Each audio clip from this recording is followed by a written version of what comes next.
Yuko Yurei of Idol EN has announced her graduation, stating that her final stream will be on May 31st, following a 5-day marathon stream. Now, for anyone not aware, Yuko was actually a very popular VTuber, and in fact one of Idol Corp's best performing VTubers. And although it is heartbreaking for all of her fans, including myself, that she is leaving, for anyone who's been paying attention, it's actually not that much of a surprise. So I'm going to very quickly give anyone not familiar with her a brief introduction to her content, and then we're going to get into where things kind of went wrong. First things first, Yuko has always been kind of a freak, and we love her for it. Oh, what color are your nails? They're not. They're just nails. I'm sorry, I couldn't control myself.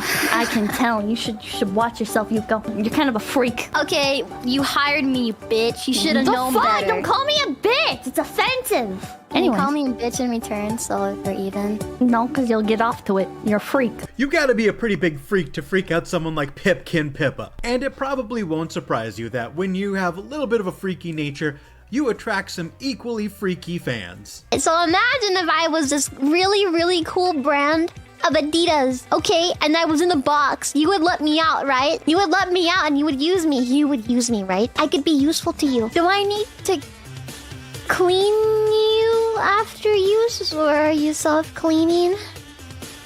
Huh? Clean me? After use? After what? After what use? What are you talking about? What are you talking about? Use? Use what? Oh. Oh, I see. Look at that evil fucking smile. She knows what she's doing.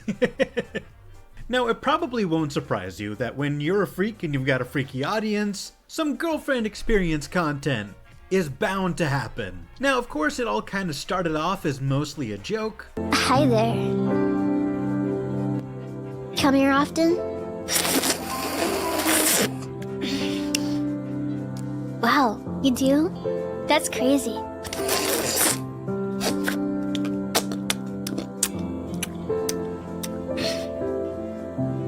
I was dehydrated all day. Now, of course, with how successful that content was, it didn't take long for her to just full send it and really dive into the girlfriend experience content, which is where I personally kind of checked out, because that's not really my vibe. But in terms of numbers, in terms of financials, it was an excellent move for Yuko, and she became very successful with that content. And even though it's not my vibe, I'm happy that she's successful. But eventually, she kind of got sick of the girlfriend experience content and got a little bit burnt out. And what happened next can actually be best summed up by 4chan Green Text of all things. Now, she held a donathon and then went on hiatus, described here as disappear for 2 months after a begathon. Then she comes back, no more girlfriend experience. And here's the thing, it's not just that she didn't do any new girlfriend experience content, she deleted all of her previous girlfriend experience content, including paid members content, and then decides that she's not going to honor her donathon goals that involve the girlfriend experience. Now, even though myself and the lion's share of her fan base fully supported her in her decision to not do girlfriend experience content, in fact, personally, I prefer it that way. Personally, I was happy just to have the old gremlin back to her normal self. But the problem is, after going on a 2-month hiatus,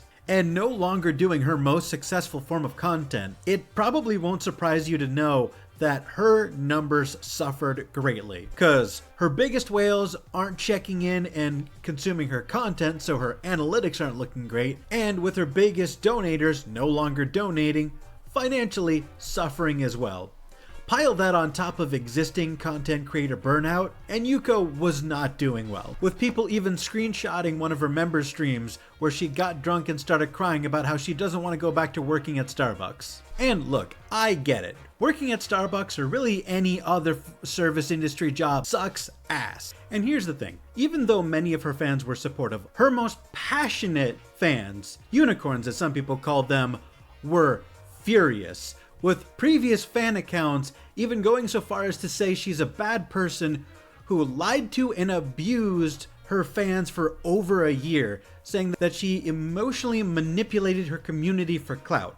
obviously referring to the fact that she was using her girlfriend experience content to make absolute bank. Really, when you look at the timeline of events, this was kind of inevitable. And I say all that to say this: if you're a content creator and you're considering doing anything remotely lewd, parasocial, girlfriend experience, boyfriend experience, kinky ASMR shit, whatever, if you're thinking of getting into that, just be aware that that's going to become your brand, and if you ever want to change your brand, it's gonna hurt. And although it might be one of the easier ways to become successful, if it's not something you're passionate about and it's something that you're eventually gonna hate and get burnt out on, generally speaking, I wouldn't get involved in the first place. That's all I had to say. I hope you enjoyed the video. Let me know what you thought in the comment section down below. Bye guys.